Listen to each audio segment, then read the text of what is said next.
Yo, what's up mga kasarap? Nakaboto na ba ang lahat? Sa ating bagong episode, tara't samahan nyo akong bisitahin ng Hacienda Munda.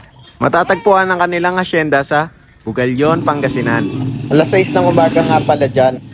Aga ko nagising kaya naisipan ko maglakad-lakad. Ito nga pala ang daan papunta sa kanilang tahanan.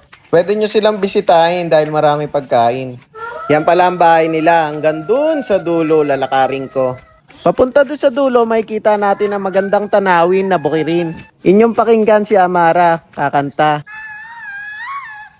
Yan, garain nila. Ito, puntahan natin ang bukirin. Naamoy nyo na rin ba ang simoy ng hangin? Napakalaki ng bukirin. Ay, tsak, papakape ka. Sabay dalangin. Sana walang pasok mamaya. Kita nyo naman ang bundok. Pati kalabaw napapalunok. 2 manok tapos nang tumilaok. Ay, kasarap. Ayan na, babalik na ako sa tahanan Munda. Garahe pa lang, tignan nyo kung gaano nakalaki. Ang daming tanim, ang sarap magluto dyan. Shoutout nga pala kay Papa. Proyekto niya ang bahay na to. Yan nga pala ang poso, dyan ako naliligo palagi. Tara, pasok tayo sa bahay. Ubad muna ng tsinelas, ugaling Pinoy. Kita nyo ang nanay ko at si Mama.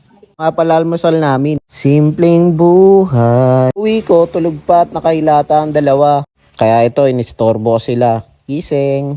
Good morning, my princess. Kain na kami ng asawa ko. Napakasarap ng daing. Gawa ni nanay yan, lola ni Chrisan. Salamat sa mga nanood. Naistorbo ko ba kayo? Mamaya naman ang sunod na episode. Abangan!